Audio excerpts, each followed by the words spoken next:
Hello, my name's Wendy, and I'm a 34-year-old woman. I've been married to my husband Jack for a while now. He was there with me during the two most traumatic events in my life. The first one was when my dad passed away. I was in my sophomore year of college when my dad died in a car crash. Well, I was broken, but my mother was in a worse state. So I had to shoulder all the responsibilities of the funeral. The impact of my dad's death took a huge toll on both my mom and me. We were a very tight-knit family, and his death felt like we had a very vital organ taken out of us. It didn't take long for my mom to actually fall ill.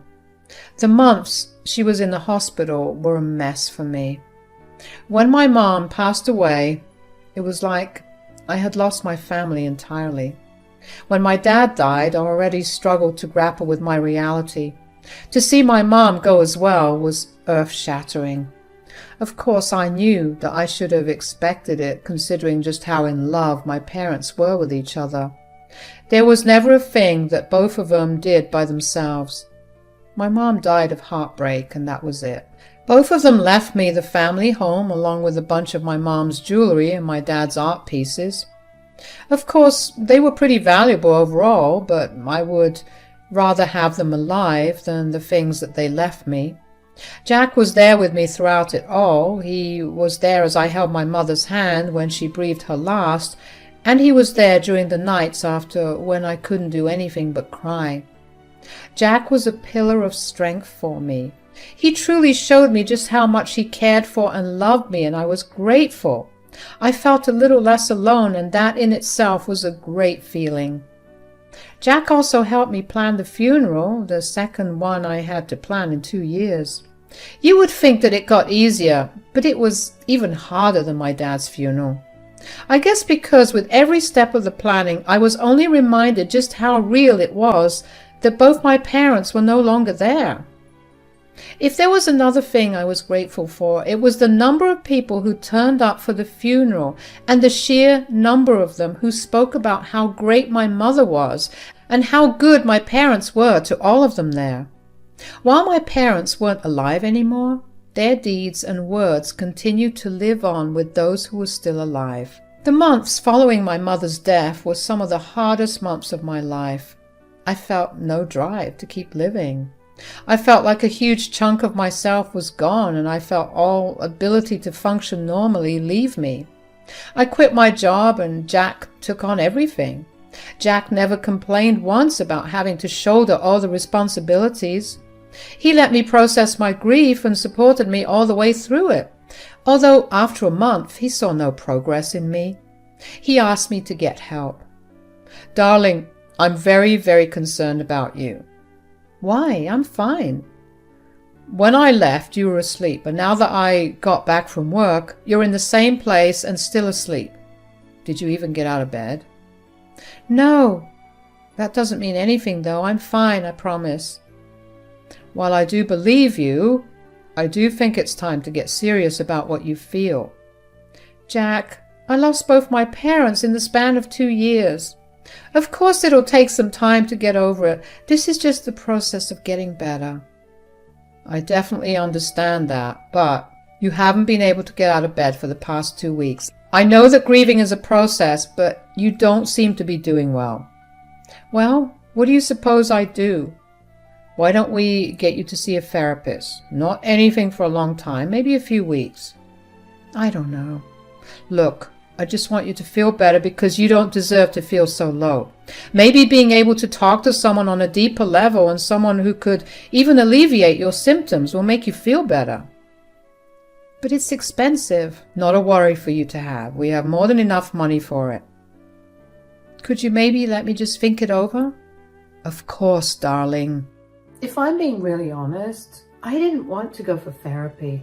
It felt like if I went, I'd be admitting that something was wrong and maybe like I was weak.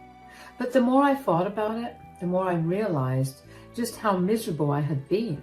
I hadn't even been able to put into words what I was feeling. I couldn't even imagine how hard it had been for Jack to handle me. Even if it felt like admitting defeat, I knew that I needed to get therapy, at least for Jack's sake. He deserved better than to walk on eggshells around me. When I told Jack of my decision, he was over the moon. I could tell that he was relieved that he would finally have some answers. And well, that made the both of us. Seeing him so relieved only further solidified my need to do it for him. I went for therapy for around 5 sessions over the course of 3 weeks and got diagnosed with major depressive disorder and generalized anxiety. The root cause so far has been the death of my parents. I got put on medication initially. The medicines I was prescribed did not really sit well with me. I was constantly drowsy and felt incapable of doing anything. I was once again sleeping all day. I once hurt myself pretty badly because in the middle of fixing myself a sandwich, I got really dizzy and hit my head on the floor when I fainted.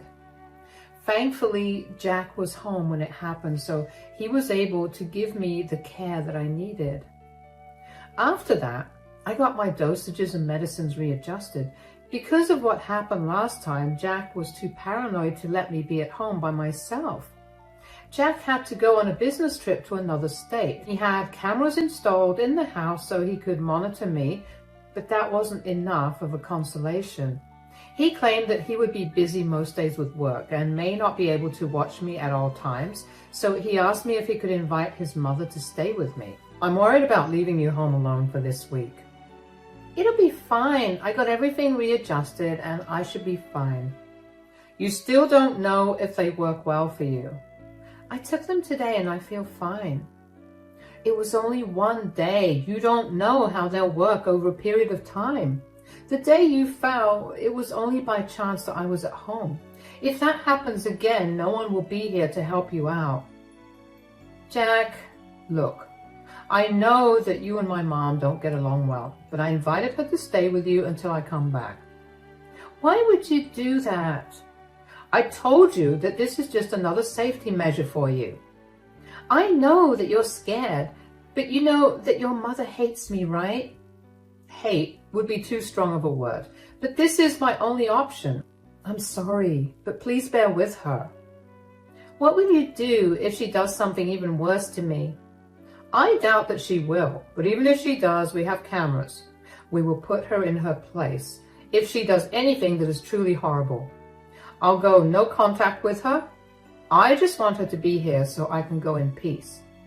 Fine, but only because this will make you feel better. I really wasn't looking forward to Jack's mother, Vicky, coming over.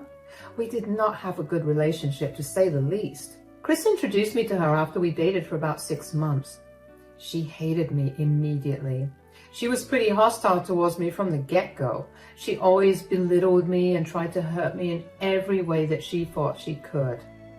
When my dad passed away, she didn't think to spare me even then.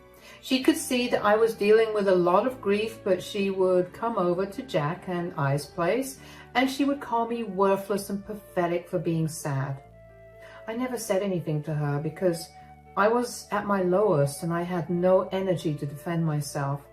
Jack, however, had my back. He always put Vicky in her place. He would make her apologize to me and she would begrudgingly do it.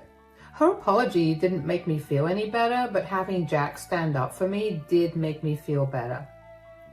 But Jack, standing up against Vicky, only made her hate me more. Jack and I went low contact with her after we got married. She tried to sabotage our wedding by spilling her red wine on my dress. Thankfully, Jack pulled me back just in time. There was a huge argument after that between her and Jack because he saw her purposely stumble. After that, we only spoke to her on occasions like birthdays and holidays. We did have dinners with her once every 3 to 4 months, and that was about it. This was going to be the first time I actually spent proper time with her. I was terrified of having to live with her, but I figured that I could just be in my room for most part. She definitely would not have an issue with that. I woke up early the next morning so I could bid Jack goodbye and greet Vicky when she came over. Jack made it clear to Vicky that he wanted her there before he left, so she arrived extra early. Jack told her to keep her eye on me and helped her get settled into our guest bedroom.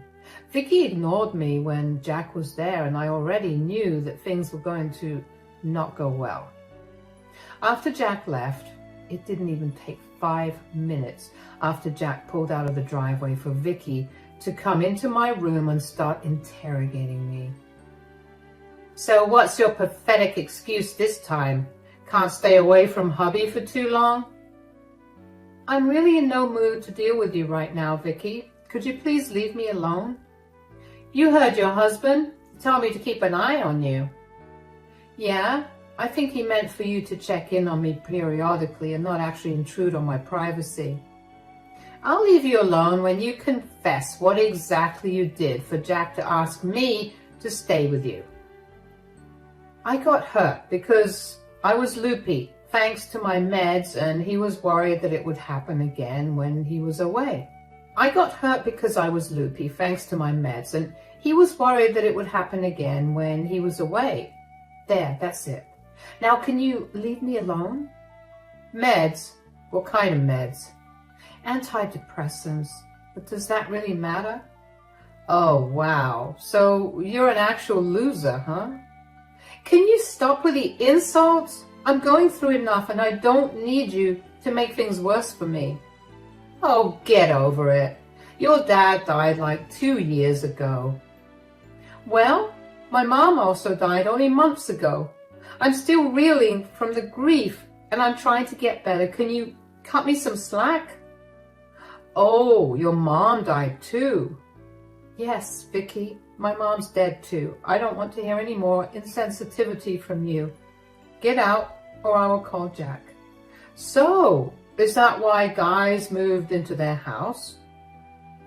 "I'm surprised it took you so long to figure things out.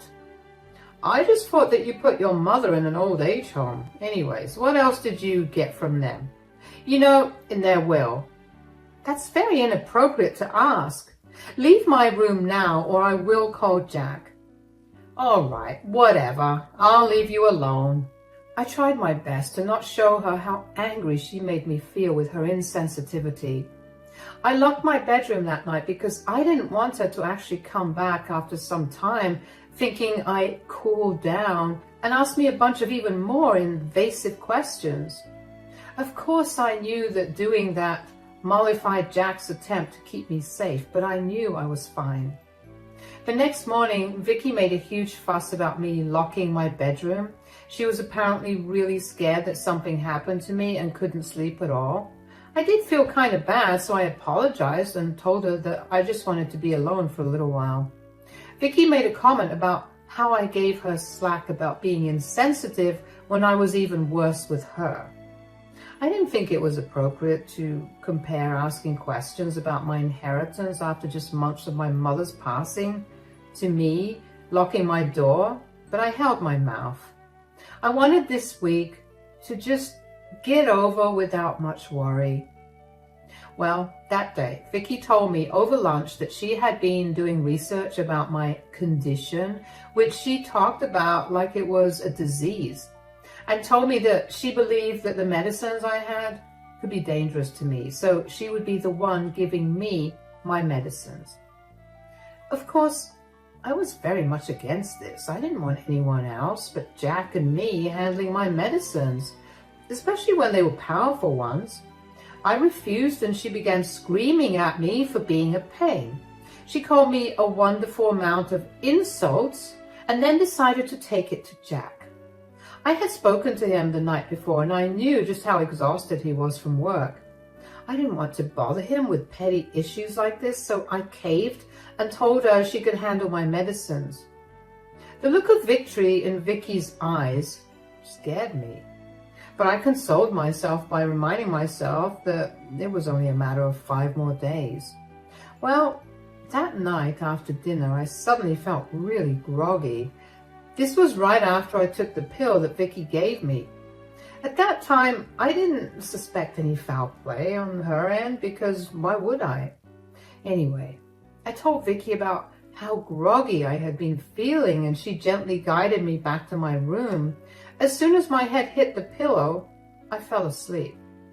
Same thing happened the next day, and I decided to bring it up with Vicky the morning after. Vicky, I think the dosages of my meds are off again. Huh? What do you mean?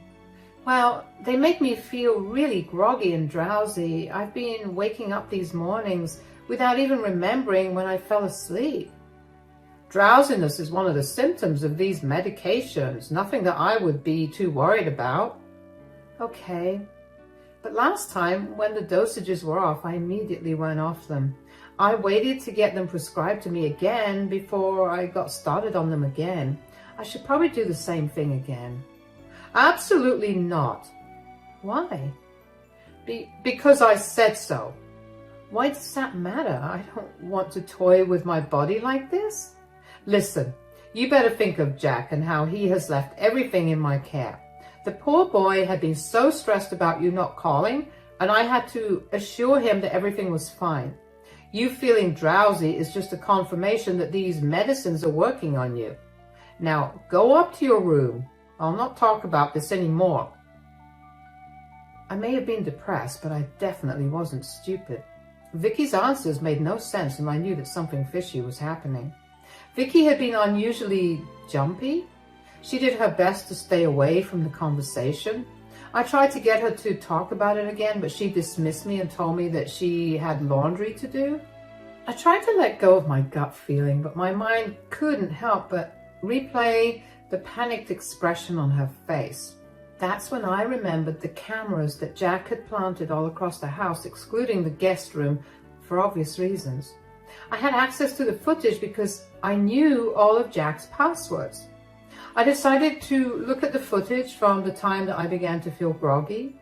I watched Vicky hug me upstairs and flop me onto the bed. First night I watched as she rummaged through the bedroom for something. Finally, she reached into the section of my closet that held all of Jack's and I's documents. That was where she saw what she was looking for. I immediately went to my closet and looked into my documents. There was only one document that was out of place, the will that belonged to my parents. So that's what she wanted to know. But I only felt worse after I found what she was after.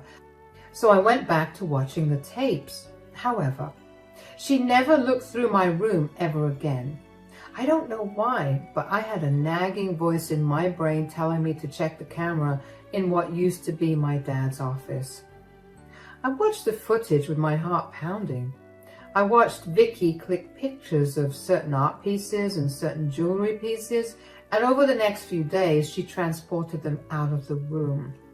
I switched over to the living room where I saw a few people come on and hand her money in exchange for the items. She was selling my inheritance. The one connection I had to my parents. I never felt anger like that kind I felt at that moment.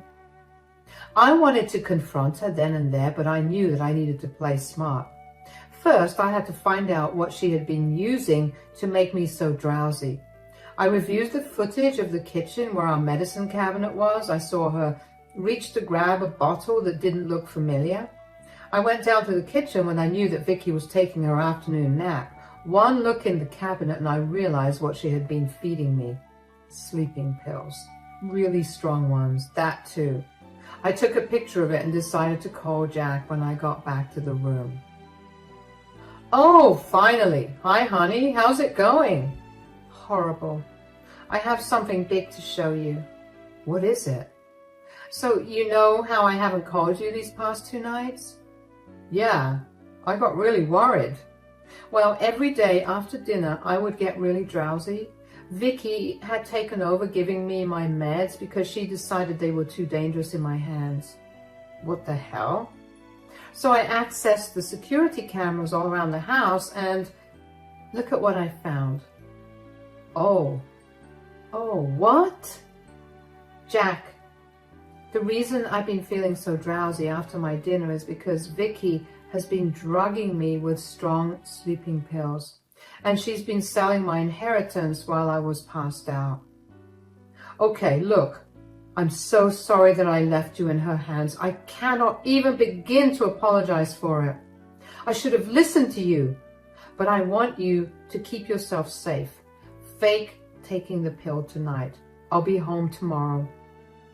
You know what? I'm going to go down to the police station and file a report against her for theft. And on top of that, I want revenge. Whatever you want, darling. I'll be on your side. All right, I'll tell her that you told me you're coming back earlier and I feel better, so I want to meet with the rest of the family so we can spend some quality time. When everyone's gathered, I'll play this video. I actually can't wait to see how this will play out. While Vicky was still asleep, I went out to the police station and reported her crime. I provided them with all the evidence and statements that they needed. They were quick to act, but I asked them to just give me a day to get her back. They told me that they would be there the next afternoon. When I returned back home, Vicky was panicking about where I was, but I told her I went out on a drive because I wanted to feel some wind on my face. Vicky seemed really upset that Jack was coming back, but she tried her best to pretend like she wasn't upset. That night, I faked taking the pill and faked being drowsy. I didn't want her to steal any more from me, so I made sure to lock my dad's office. That night, while I was asleep, I watched as she almost ransacked my room to find the key to the office. She would never find it because the key was around my neck and deep inside my shirt. The next day, every one of Jack's close family members was at my house. They shared their condolences to me, and the entire time Vicky kept rolling her eyes. When Jack came back, everyone surprised him and he played his part well. After an hour of just enjoying each other's company, I got up and told everyone that I had something to share with them. I played the video on the TV, I explained to them what they were seeing, and everyone looked at Vicky with shock. Vicky tried to defend herself, but Jack had none of it. He told her that he never wanted to have anything to do with her anymore. Vicky tried to cry and get everyone's sympathy, but everyone just looked disgusted with her. She then tried to turn the tables on me and tried to tell everyone that I was manipulating them and I faked evidence. But all I had to do was pull out the bottle of sleeping tablets and she shut her mouth. Right around then, we heard police sirens. Vicky looked chalk white, but I just smirked at her. It felt great to finally give her a taste of her own medicine. In the weeks that followed, Vicky was charged with petty theft and was asked to pay me a fine of $1,000, along with a reimbursement of all my lost goods. Jack and I have been going strong. Strangely enough, this incident showed me just how resilient I am, and I felt better about myself. Things have been looking up so far, and it's even better knowing that I'm able to stand up for myself.